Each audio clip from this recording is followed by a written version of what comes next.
Okay, good morning, everybody. Welcome to my kitchen. Today's Friday. It is November 10th. We're moving right along in the month of November. It's a little bit cool out. It's in the low 50s, like 51, 52. Shadow is actually outside, and I'm going to kind of spread you. I don't know if you can see her, but she is over here. She's actually walking pretty good in the yard. You can kind of see her in the back. She's the solo little one back there, and she's walking. She's gaining her strength. She's been eating a mixture of actually dry and can all week for the last week. She was groomed last Thursday, and now that she's eating her canned food in addition to her dry food, and when I say she's eating dry, she's not eating enough dry food to sustain her because her teeth are so bad.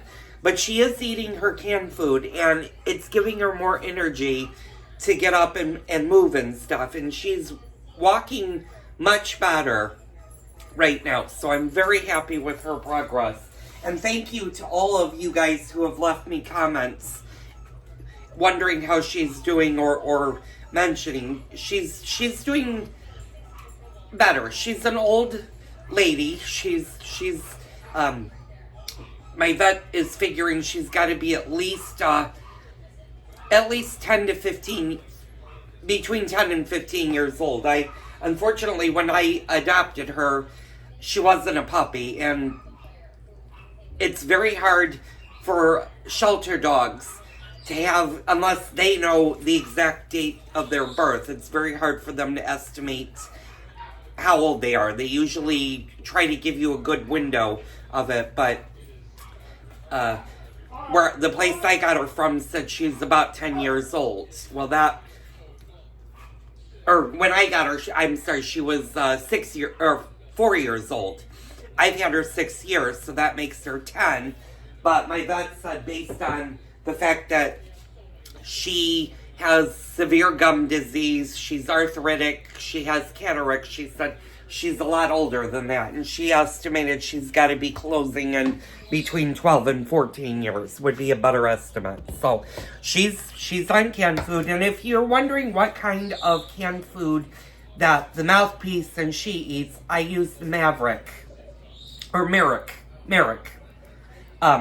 canned food, and it's a really, really good brand.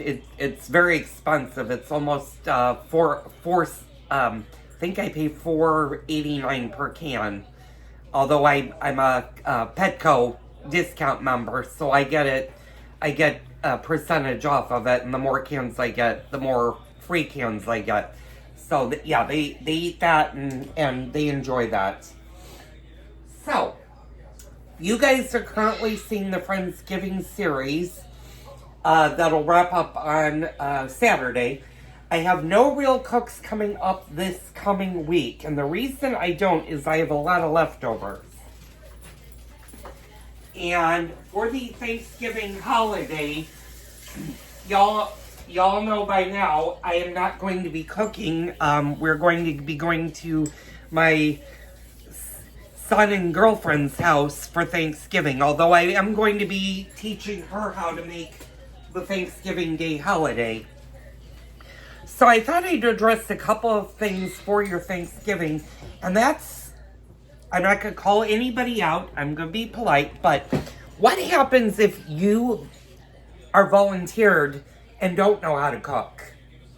Well, the first thing I would say is, please, around the holidays, Christmas, Thanksgiving, and New Year's, don't invite people over if you know your kids can't cook. And if you're not such a good cook yourself, don't invite or don't volunteer to have them host a Thanksgiving dinner. It's bad enough if they're not great cookers to do small gatherings, but if you start to lump a humongous family together with a lot of people, you're putting enormous pressure on that person. Now, like I said, I'm not calling anybody out for this, but that's what happened with my son and his girlfriend. And fortunately, she reached out to me and said, I don't know what to do. And I said, don't worry. I'll come early and I will actually teach you how to cook a Thanksgiving dinner. So you just want to be mindful for that. Now, if you're having huge amount of people, if you're having 10 to 20 people at your house for Thanksgiving, to make things easier for you, you can always request your guests to bring a dish. Now, they don't have to necessarily cook. They can run to the grocery store and get a pre-made item. If they're not great cooks, there's nothing wrong with them bringing something to pass. And you know what? A lot of times people don't care if you haven't made it or it's not homemade. It's the thought that counts, that they're putting the time and the energy into bringing that. And you're still going to have an enjoyable Thanksgiving. Now, I know we've gone through everything of when to buy stuff, when to start preparing it. Hopefully you'll have a stress-free Thanksgiving. Leave me down below in the comments section if you're hosting Thanksgiving or if you're going to be going away for Thanksgiving. I'd be interested to know how many people are actually going to cook the Thanksgiving, or if they're going to actually go out for the holiday. So this was just a short get-together. Like I said, I'm not doing any real cooks. I do need to go out and get stuff to make the stuffing again, because the stuffing that I taught you guys how to do casserole-wise the other night when I had the Friendsgiving, I made a terrible mistake. I actually put it in the oven. I baked it. I turned the oven off. I forgot to take it out of the oven, and it sat in the oven overnight, so I had to throw that out. So I'm going to make fresh today with for my husband, so we can have those great yummy sandwiches. So I'm going to go do that in a bit. I'll see you on the next Cooking with Joel video.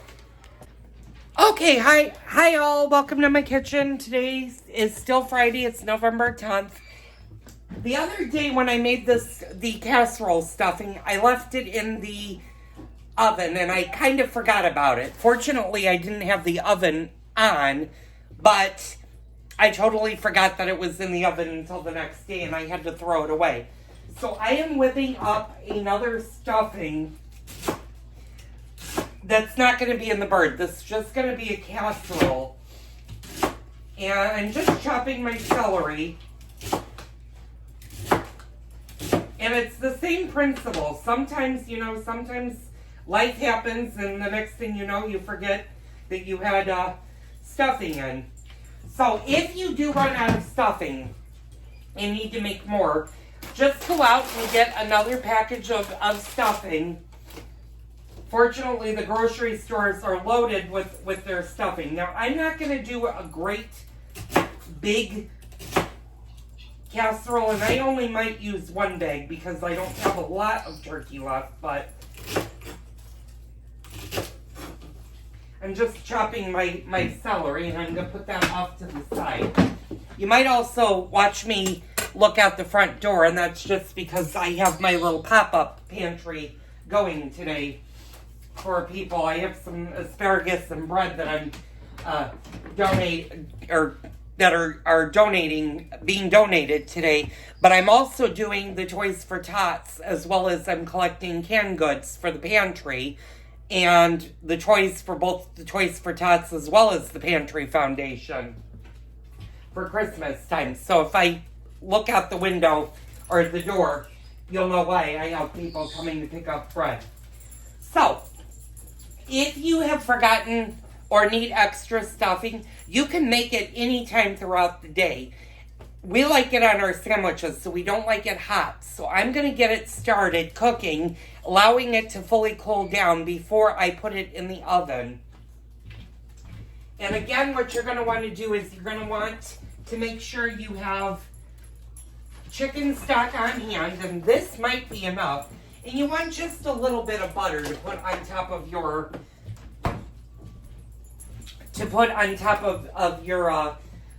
stuffing, but you also are going to need butter to fry your onions and your celery again in. So I'm going to go ahead and do that.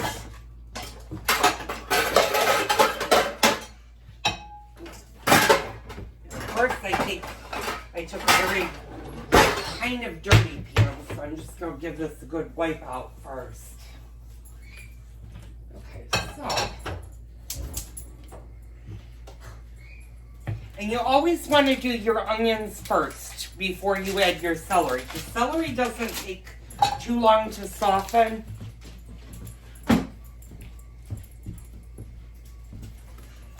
And I'm going to grab, oh, jeepers, as my key lime and my lime juice flew out of the refrigerator. Luckily, none of my dogs were underfoot. And you can tell that my refrigerator is kind of packed right now. Also, you might be wondering, when should I take my pumpkin pies out if you're having dessert the next day or the following day? Well, I always take out the pies maybe 2 hours before I want to have dessert. So if you're serving just leftover meal, what you can always do is you can always take your pies out of the refrigerator while you're eating dinner and allow them just to get to room temperature so that you're not eating an ice cold pie. Trust me, they will be just as fine as the day you made them by doing that. Okay, I probably am using too much butter, but I'm going to put my onions in the pot, and I'm just going to let these all soften.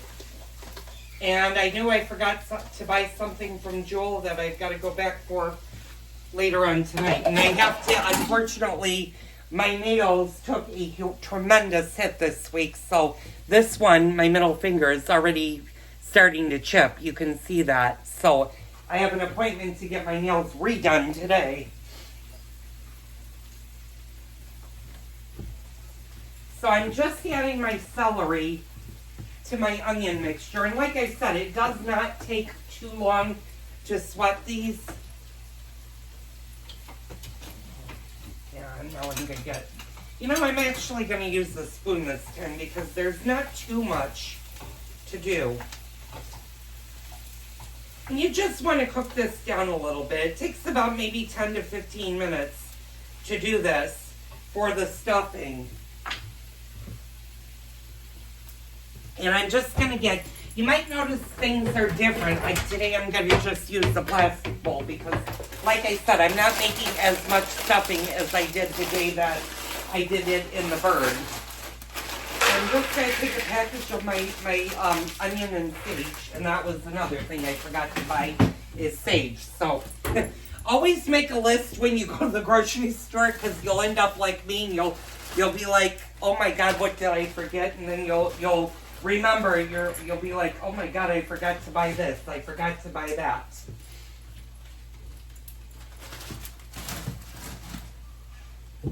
Now, I used sourdough when I did the Friendsgiving, as well as the sage and onion. And that actually turned into a really, really delicious stuffing.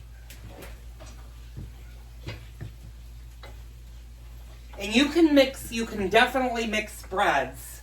You can use whatever bread you like. I would stay away from the seeded breads though, because those, sometimes they don't work out in a stuffing, but you can definitely use white bread, you could use whole wheat bread, you could use rye. I don't suggest it though, because then your stuffing takes on a different taste, but you know, if you've used it in the past, go ahead and use it. So I'm just going to let this cook a little bit. I'm going to stop the video. I'm going to run outside really fast. I'll be back in a bit. Okay, I'm back for a really quick second. I had to buy more chicken stock because I was down to one jar. And how much chicken stock do you want to add to your stuffing depends on how many bags of stuffing. It's usually 1 cup per bag.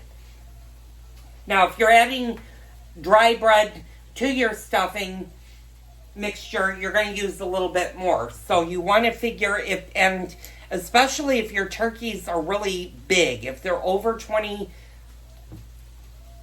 pounds, you might use 2 containers or 6 cups of chicken stock. Now I use chicken stock versus beef broth, or not beef broth, chicken broth versus, I use the stock versus the broth. That's a personal preference. You can use either or. If it's cheaper to get the broth, use the broth. If you like to use the stock, use the stock. If you make your own stocks, then by all means, use your own stock. Now this is hot. I just turned the flame off, and I'm going to allow it to cool on my stove for a little bit before I mix it in the casserole. And I have my casserole dish here. I don't have my oven on yet because it's going to take a good hour for the onions and the celery to cool down enough. Now you can pour it directly onto your stuffing and mix it through. Just allow your stuffing to cool down before you pop it in the oven. And actually, you know, I'm thinking about that. You really don't need to do that because you're not stuffing a turkey. So let's go ahead and mix this in, and we can actually pop it right in the oven. You can tell how scatterbrained I am today. That you never want to put stuffing into or hot stuffing into a turkey. But if you're doing a casserole dish, it doesn't matter if the stuffing is hot because you're going to bake it anyway. So I'm just mixing this all together. And it does smell very good.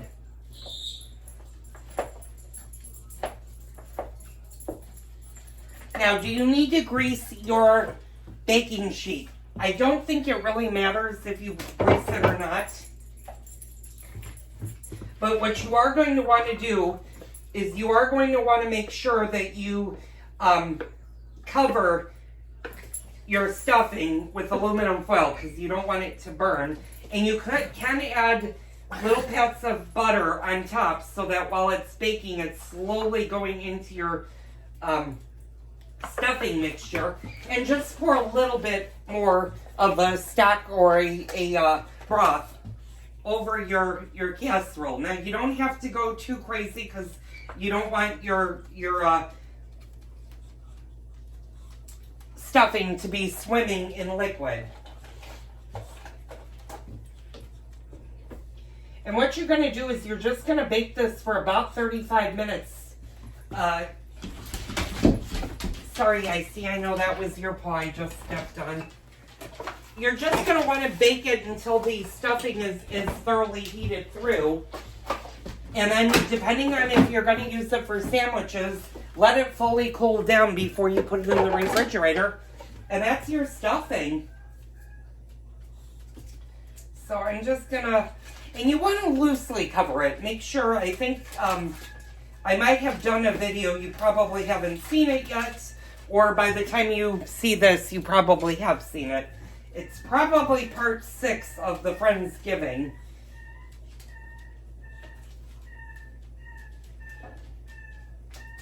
And you might be hearing something crying in pain. Well, that's not a dog. That's actually Kona, and that's what Kona does. He mimics things he hears. So I'm just putting about maybe 6 tablespoons of butter in here. And I'm just going to loosely, like I said, I'm just going to loosely cover this.